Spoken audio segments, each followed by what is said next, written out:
You are listening to the Social Workers Rise podcast. This episode is brought to you by the Rise Directory, connecting clinical supervisors to the next generation of mental health providers. Are you a clinical supervisor? Then you are invited to join us as one of the founding members. Tap the link in the show notes for more details. Hello, my name is Catherine Moore, social worker, mom, coffee lover, and founder of Social Workers Rise, where we inspire social workers to connect, expand their knowledge, and change more lives than they ever thought possible. I'm so excited you found my podcast. We will talk everything social work on every level from micro to macro. We will hear the stories of social workers who are doing big things, learn new skills, and most importantly, give you actionable steps to make a difference today. Let's go.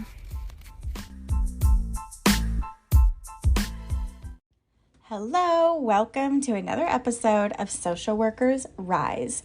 It is your host, Catherine here. This week, we're talking about a topic that is near and dear to a lot of our hearts, and that is passing the clinical social work exam. If you have ever studied for these exams or thought about taking them and looked into everything that is required to even take the exam, I know you feel my pain. And a lot of times we don't pass the test in the first try. There are so many different factors that go into a successful test. And let's just be real, we don't all pass it the first time. No shame in that. Today, we're going to listen in on an interview that we did with Shara Ruffin. She gets super vulnerable and shares her own personal story about how she had to overcome her anxiety, trauma. She learned she had ADHD in this process, a learning disorder, and now she has flipped her struggles into her strength. She's really become a leader in the test prep world for social workers. She has an amazing group on ClubHouse. It's free, has about 1,000 people that are in it, and every week there's about 100 to 150 people in this room focused on preparing for the clinical licensure exam. So her story is so inspirational. Can't wait for you to hear it. Also, be sure to stick around to the end because I also did not mention that Shara is an expert on LinkedIn, and she shares some really great tips on how you can grow your personal brand on LinkedIn and ways that you can use the platform to authentically connect to other people in your industry. So I'm so excited for her. She has so many great things going on. She's writing 3 books. She's getting her website done. She has the ClubHouse. She is completely booked up for her individual coaching, and she's helping so many people pass those exams. So with that, let's hop right into this. Hi, Shara. Hello. Thank you so much for joining me on the Social Workers Rise podcast. I'm so excited to talk with you today. I'm excited to speak with you, fellow colleague. Yes. So I first came to actually see your name floating around on social media on, I believe it was LinkedIn and ClubHouse. Is that where you're most active at? Yes, it's between LinkedIn was my home, and then Clubhouse became my home. Now it's both my home. Yes. Yeah, because I reached out to you after hearing one of your Clubhouse rooms and just essentially fangirling about how awesome your LinkedIn is. Oh, thank you. And getting some tips on that. But I also see that you are expanding and you have your own business now. Yes, I do. I'm going to get it registered as an LLC next month. Oh my gosh, so So exciting. I'm very excited about it, and I'm in the middle of writing a book based off of my 10-year journey to the LCSW. So I'm so excited because I would have never thought if someone were to tell me right out of grad school that this would be happening a decade later, I would have laughed at them. Right? Like, oh God, what are you smoking? So I want some of that. So yeah, Right? yeah, That's awesome. yeah. Thank So, you. so can you give us a brief overview of your 10-year journey and then how did that turn into your own business? Oh my gosh. So okay, I guess I would have to start with just the now. So, Journey to Licensure is my business. It is a professional development and wellness coaching, and also a tutoring company for bachelor, master, and clinical level social workers. So, one arm of my business is I do individual coaching, which I basically do holistic wellness. I do an individualized study plan. I do a self-care wellness plan because it became really pivotal for me to want to focus not just on the test. That's one little piece. You Mhm. have the all your your rest of your life that you're fighting with while you're going through the study process, and that basically came out of my own journey of how long it took me to get my LCSW, and life just happened. I didn't get my LCSW right away. It took me 10 years because of all the things I went through to get there. So just to give you a quick little timeline, 10 years ago, I graduated from Howard University School of Social Work. And after that time, I was also engaged to a young man at the time. We were supposed to get married. We were in a 6-year relationship. We broke up, which was heart wrenching because it was, I'm 24 at the time. And that was a significant part of my youth, earlier part. And I was with this guy for that long. And when it didn't work out, my heart was broken. Along with that, after graduate school was over with, a year later, I decided to take my master level license. I missed it by 3 points. Mhm. Devastating. And then I said, screw this, I'm just going to work for a while. I was living in DC at the time. So, and I'm originally from Philadelphia. So I decided I'm going to go ahead and look at this exam again 2 years later.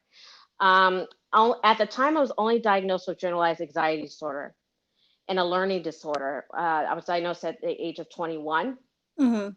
and I didn't really know what part that would play in testing. Lord and behold, I'm not a good test taker. Oh man. So 2013, I take the exam and I pass it by 15 points.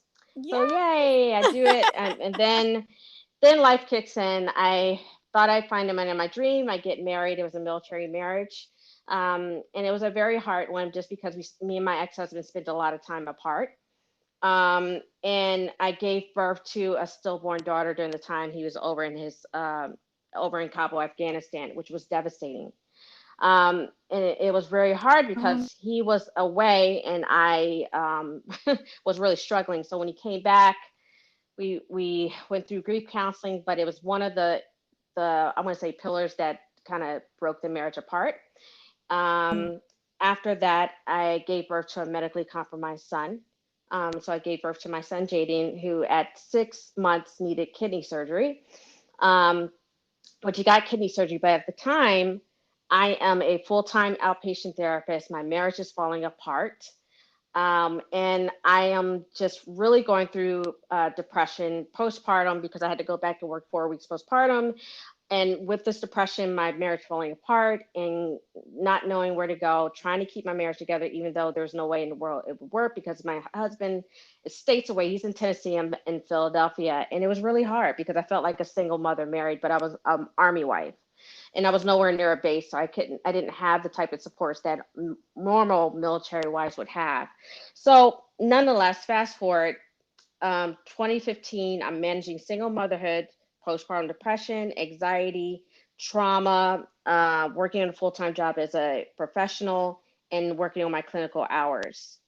So my marriage was falling apart. This is in 2015, and I was really struggling because my son was going through a lot of medical issues. I worked at a job where it was about 2 hours away in commute, 2 hours there and 2 hours back.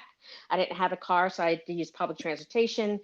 I was going through a very hard time because my marriage was falling apart. I was living with family. It was basically like a single mother, and having to take care of this baby who depended on me, but I didn't have my partner.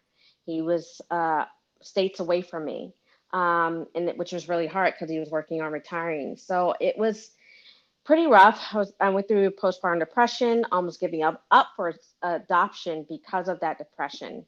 Thank God he's still here and that didn't happen, Mm-hmm. but my depression was that hard on top of dealing in a job that was pretty heavy. I worked in an outpatient therapist facility, partial hospitalization program, and because I was a licensed social worker, I could bounce from any level of care at any time. So I was holding a group of 40 patients doing group modality.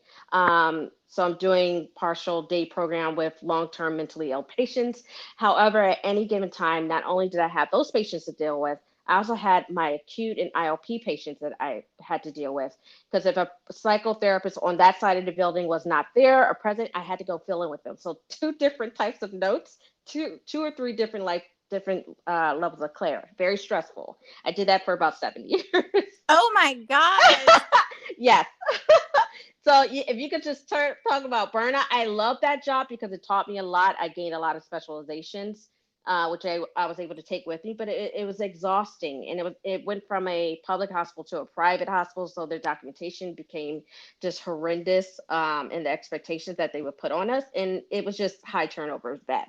But nonetheless, anxiety, trauma, working full time as a mental health professional, and then working towards my clinical hours. Wow, my personal life is just a wreck. And then my military divorce 2016, November 2019. Let's fast forward. I finally get a chance to take my exam. I miss it by 2 points. No. Devastated. Oh God, this was really bad. This hit really hard, and the reason why is because I had a friend that I coached right after I failed, and she passed, which is kind of the Oh precursor to my what I do now, right? She passed with like I coached her for like 3 weeks, and she passed. I was like, isn't this is this is just God playing goodness. with me? And I fell into kind of a depression because I thought, I'm a clinical, I wanted to be, I'm a micro track. I need the LCSW to do anything that I want to do independently. I was just ready to move on. Um, and then the pandemic hits. So right before the pandemic hits, about 2 weeks before that, I was fighting with my board to get accommodations because I was told that accommodations would help. And because of so I went up to my old college. I went to Lock Haven University of Pennsylvania. And mind you, I haven't stepped out on campus in about 14 years. And so the reason why I went up to the school, and it's about 9 hours away from me. So my boyfriend drove me up to that school because there was a neuropsychologist that had evaluated me at 21. And she said, I can give you a cheaper evaluation to see if you have ADHD. And I was like, well, I don't know if I have ADHD, but sure, why not? I'll get tested for it. And plus my neuropsych eval that is to be wanted from accommodations was over 10 years old. So Mm. nonetheless, I got the updated evaluation for cheap. It's like $500 compared to what I would have paid in Philly, like over a grand. And she's like, yeah, you got ADHD. I am so sorry. I wish you would have got diagnosed sooner. You have probably had to work hard most of your life academically. And I said, hell yeah. My brain, my poor brain and memory shot to hell. So I got the diagnosis and I sent it as WB. They end up giving me accommodations. Great. So I got an accommodation of 1 extra hour and an extra room to be by myself. So accommodations go in, but then the pandemic hits. Ugh. So Oh. my test gets pushed back, keeps getting pushed back, keeps getting pushed back to almost exactly 1 year, 2 days to the day that I failed. During that time in March, I had lost my job because I was working as a contractor. I didn't want to do therapy work. I had ended my therapy job in August of 2019. And I said, I just need to work, make some money while I'm getting ready for this test. I didn't have health insurance and I needed to homeschool my son. So I'm, homeschooling my son who's 6. He's in kindergarten. Then I have 2 other children, 10 and 14, who are in my home, who I'm also having to take care of. And my boyfriend is working outside of the home. I watched my bank account dwindle. I became very depressed and very anxious because I didn't have any money coming in and we needed Mm-hmm. food. I mean, it was only so much that my partner could do. So I applied for food stamps and I did end up applying for insurance. But that wasn't until I think May or June. I think I felt like, I don't know, I felt like I needed to fight with myself to advocate really for myself at that point, and to work on coming out of my depression. And just the virus was raging. I could have worked any social work job, but I was too scared. I didn't want to bring anything home to the kids or to my partner. Right. So I just stayed home. And so that was still hard. I live in Philadelphia, so not only is the virus going on, summer is hitting, and then there's the summer riots, which were pretty bad in Philly. I know in some other urban communities that was a thing. And so Mm-hmm. there were exploding ATM machines at night. People were trying to blow up ATM machines that I could hear at nighttime. There was a lot of shootings and increase in homicide rates, which hasn't changed. But it was really, I was taking on a lot of what was going on in the news, the virus cases, everything just falling apart outside. I couldn't control anything but a video game. So I found comfort in Animal Crossing. I used to play video games when I was little. 5 months, all I did was play Nintendo Switch. That's it. That's all I did. On top of dealing with kids, on top of dealing with extensive psychosomatic symptoms related to my anxiety. I got horrible migraines every single day. I was taking Excedrin Mm-hmm. like Skittles, like 6 to 7 of them to make the headaches go away. I literally would have to lay down. I thought there was something really going on in my head. When I went to the doctor and when I got insurance finally through the state, this was until June, they told me that we did a CAT scan. There's nothing going on. It's stress. It's your anxiety. And I was like, okay. So I ended up getting a psychiatrist and getting a therapist through my insurance. And I ended up getting on medication for my ADHD and my anxiety.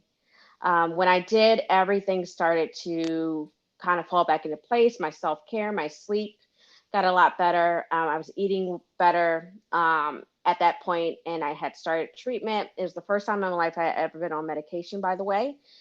And I was like, well, wow, why didn't I do this before? Ironically, I used to tell people, hey, take your meds. And. So Mm-hmm. nonetheless, I get on meds. I'm doing well. I take the exam, and I pass by 20 points over the margin. Yes.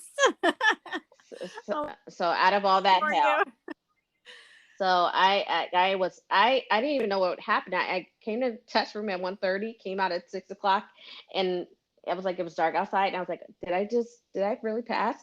And mind you, this was during the craziness. So during the week, I was watching the news and not sleeping. Like, okay, well, I gotta see these numbers. I think everyone was watching it like the Super Bowl, Mm-hmm. with the ballots. And Pennsylvania was a swing state, so the day that I passed, they were also trying to bomb the convention center, which is right down the street from my testing center, Oh because my. people were counting the ballots, and we were the last state to make that pivoting decision in terms of electoral votes. So it was a high stress level all week, but I did pass, and I was just ecstatic.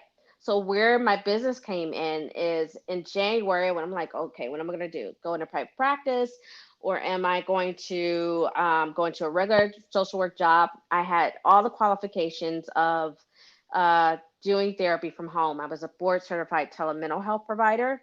I had extensive credentialing in different areas: ADHD, trauma, depression, mood, personality disorders, mindfulness meditation, um, military counseling, grief counseling. So those are some of my areas. And I was like, great. And I had to fight for it. So I actually forgot this. It's a little bit beast. The board certified telemental health provider exam. There's an actual comprehensive exam. So I took that exam in April. I had to take it twice. It was an open book exam, but very comprehensive and similar to what you would do for the LCSW. Mm-hmm. So mind you, in the midst of all of that stuff I was going through, I would look up. I knew I wanted to go into private practice, so I wanted to work on building my specializations, taking all my money that I had from tax return, besides buying me a Nintendo Switch, and putting that back into clinical skills building. Because I said, you know what, I am going to pass this exam no matter what. I just don't know when it's going to be, whatever. But I needed to, keep that vision alive for myself.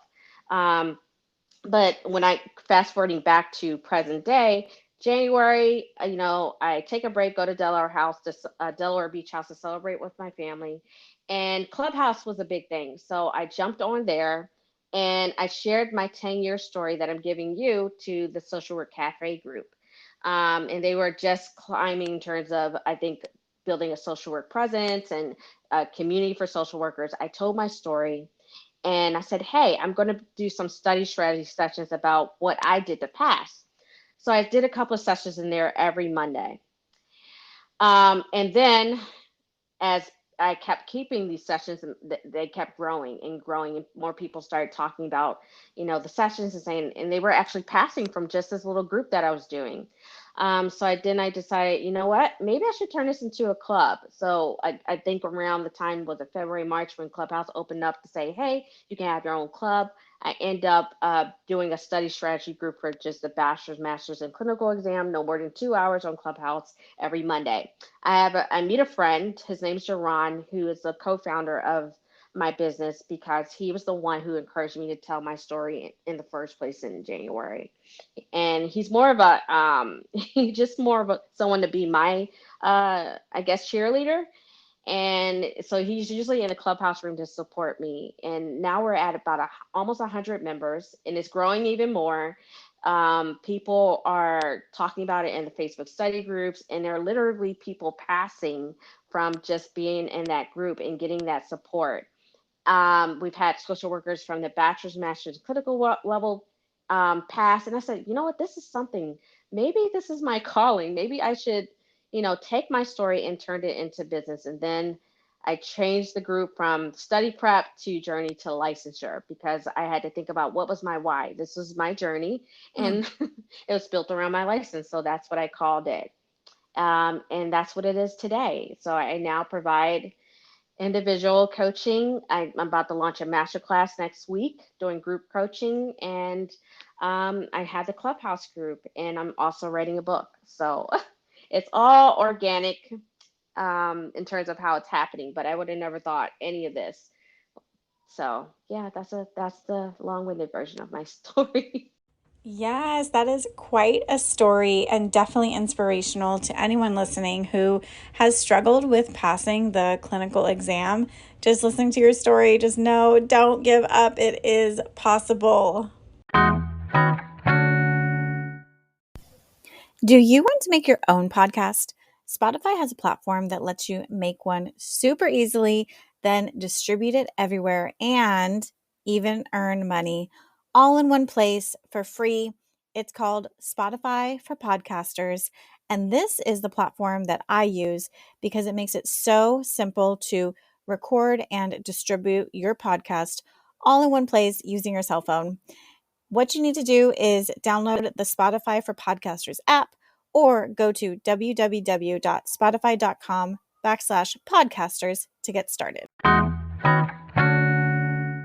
I'm really excited because that LinkedIn post of what I posted, that story, I'll never forget, the night that I passed, it hit 92,000 views. I was like, what the hell? Like, what are people? And it kept going. It kept going. It's in my feature section in my LinkedIn profile. And I leave it there as a reminder that as I'm writing this book, which I'm at 61 pages now within a week, I'm sometimes I struggle. Like, do people, imposter syndrome, do people really need this story? Do they need to hear it? Who am I? Just all those internalized battles, that sometimes we have with ourselves when it comes to fear. Yep. But then I look at those comments and say, someone needs to hear your story. Whenever I tell it in Clubhouse, which I do periodically, about how I started my business and stepping out on faith, and in the midst of starting with nothing, and then now being paid for my services, I look and check my bank account, I'm like, oh, there's money there. Where did that come from? And realizing that, my gifts serve a purpose. That not just that it's about money, but giving. I've learned so well through LinkedIn that when you give people value, when you show up and tell your story of why you do what you do, it brings the right people to you. Mm-hmm. Yep. And now that I actually have a niche now, and I kind of put the private practice on the back burner because I want to build this business first. I realized the power in just storytelling and being very vulnerable in that because so many people share the same struggles. I had so Mhm. many people reach out to me say, "Oh my God, you've given me the inspiration to keep going. I've heard your story, and even though it's not the same, I struggled in my journey, but I'm going to keep going because if you did it, then I can do it." Mm-hmm. So that's a lot of what I get now. There's some lady on Instagram today. I started doing Instagram lives, and this I got my first client just off of one Instagram live alone of telling that story. She's like, "Oh my God, I want to learn more about you and what you do and how you can help me." So yeah, everybody except for two people has passed that I've worked with. Those two people actually were one was 2 points away, the other one was 3 points away, Oh my and God. I'm working with them for free now to make sure that they pass. So that's kind of where I'm at. It's not about just the money, but I really want people to pass these exams because it can be a barrier to building the type of social work career that you want. Period, whether you're macro or micro. So yeah, it's been a fun, exhilarating time. I'm enjoying it. It's a little tiring because, of course, I feel like sometimes I'm spinning my wheels. I'm learning about negotiating pricing and you know um, learning how to work with the social media stuff on other platforms, not just LinkedIn. But I changed my tagline on LinkedIn because before it was a lot of more inspirational content. Now I mix my personal branding content with business content, which you've probably seen that change on Instagram. Just learning, the ticks and trades of, how to elevate what I do, but also letting people know why I do it and just letting them see me in general. So it's been quite a ride from LinkedIn until now, and it started Yeah, in May 2018. So yeah. that's amazing. One thing I wanted to just make sure that we're really that you started getting out there and sharing your story even before you had a niche. And it sounds like Yes. by putting and trying all sorts of different areas and conversations, that is how you found your niche. Is that right? Yes, I didn't know I was doing before personal branding was like this buzzword that is now. I didn't know I was doing it at all. Mhm. I got on LinkedIn at the time in May 2018 because I knew I was about a half a year out from having my hours completed, and I was just tired. I was burnt out. I loved my colleagues at work. I did not like the system that I worked in. I was pretty drained, and I knew I could help people outside of a place where most people won't walk into for help because of the stigma. And Mhm. I just didn't know what that was going to look like. So I just started on LinkedIn telling my military story. That's the first post I did. And when I put that post up, I was like, oh God, maybe this is too personal. But when I shared it, oh my God, it like opened my world in terms of what LinkedIn could possibly be besides business. And I think at the time, LinkedIn was still a little businessy, but it was starting to slowly transform different types of content. And I started building. Now, here's the kicker. As I started sharing more, and this was just text posts, no video, um, people started coming to me for either inspiration or because I was sharing vulnerable stories. Because I'm very open in the sense that not only am I was a mental health provider, but I share intimately why I was passionate about working in that field, not even just social work. I am someone that had ADHD, anxiety, extensive trauma, and a learning disorder. And Mhm. when people look at my page, they see all these accolades, they see all these letters behind my name and all of that. But I wanted people to see me as someone that has persevered and who has struggled. And that these things that they see are just one facet of who I am. And I think that's really what shined through on LinkedIn. I've gotten my first international speaking engagement through telling storytelling on LinkedIn.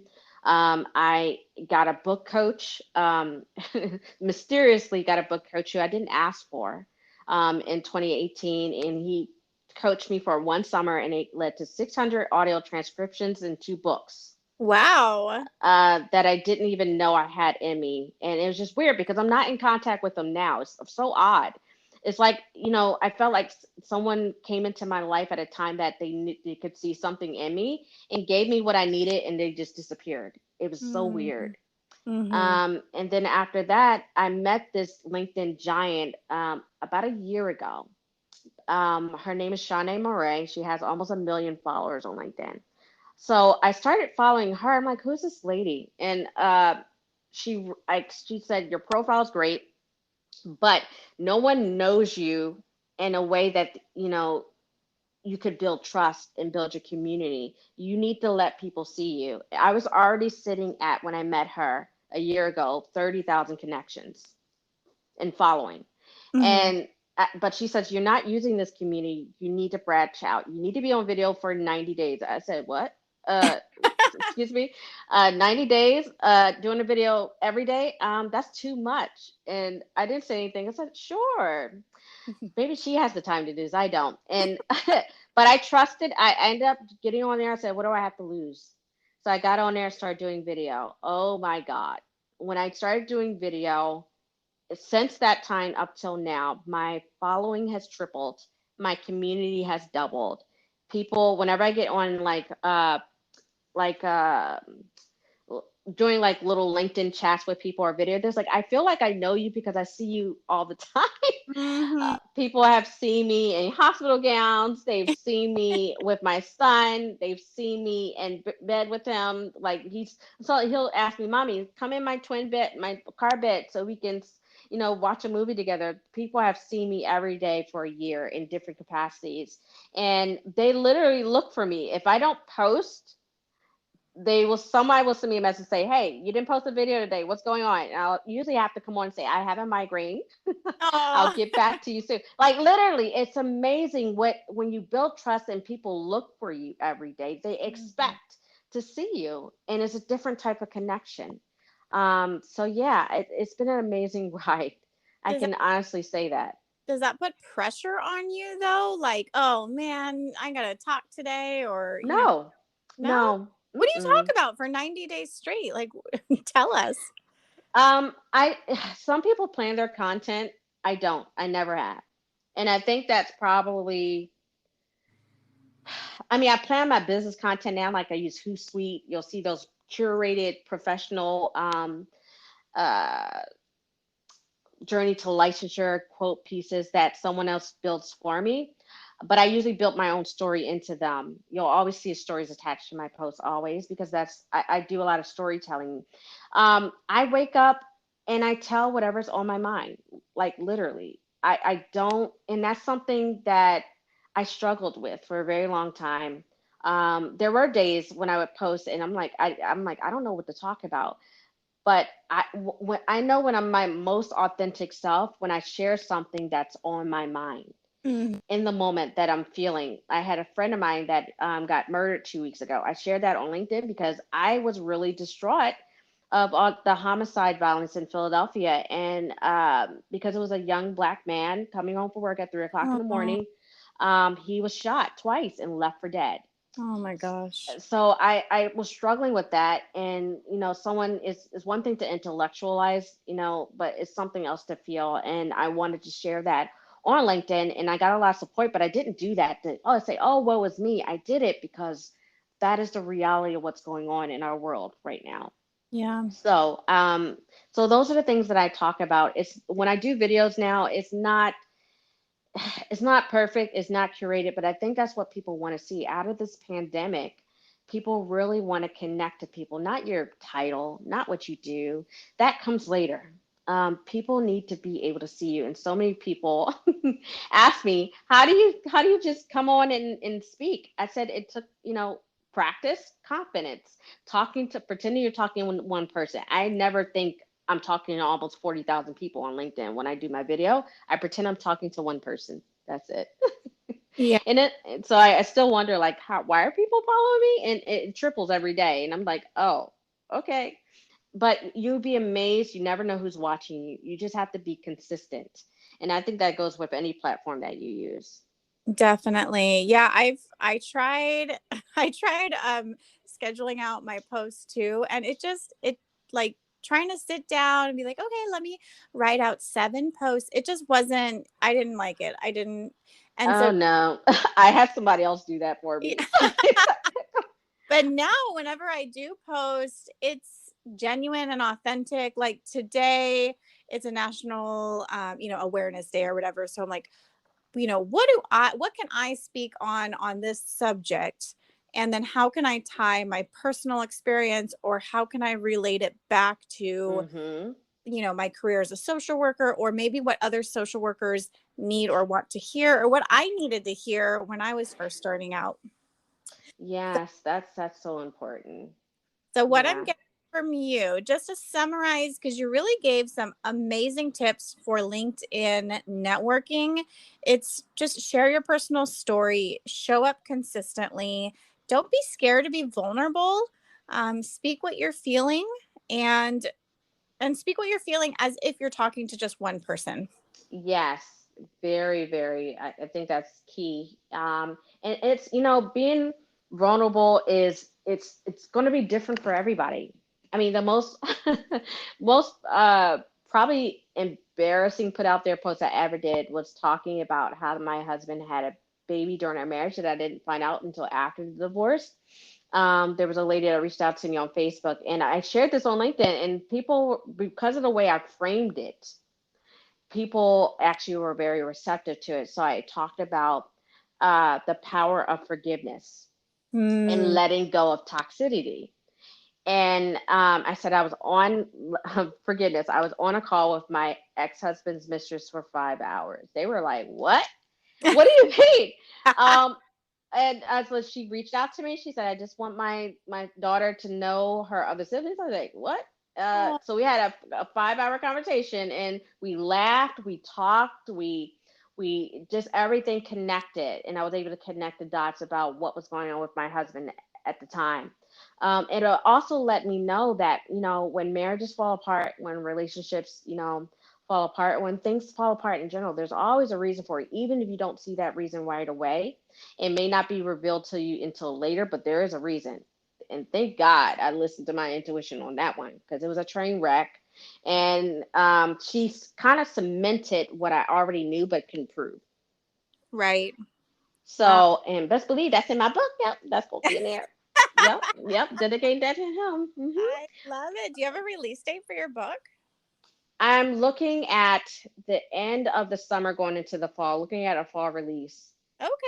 Okay. Well, when you release it, let me know. We can have you back on the podcast, talk about your book. Yeah, I would love to. Yep, Yeah. I'm in the throes of it now, so every Amazing. day. Well, thank you so, so much for sharing all of this wisdom with us. Definitely follow Shara. The links are in the show notes, and follow her on LinkedIn, on Instagram, on Clubhouse. Are you anywhere else? Twitter. I haven't got this YouTube yet, so Okay. yeah. Okay. Awesome. Well, thank you so much. It's been a pleasure, and I'll talk to you soon.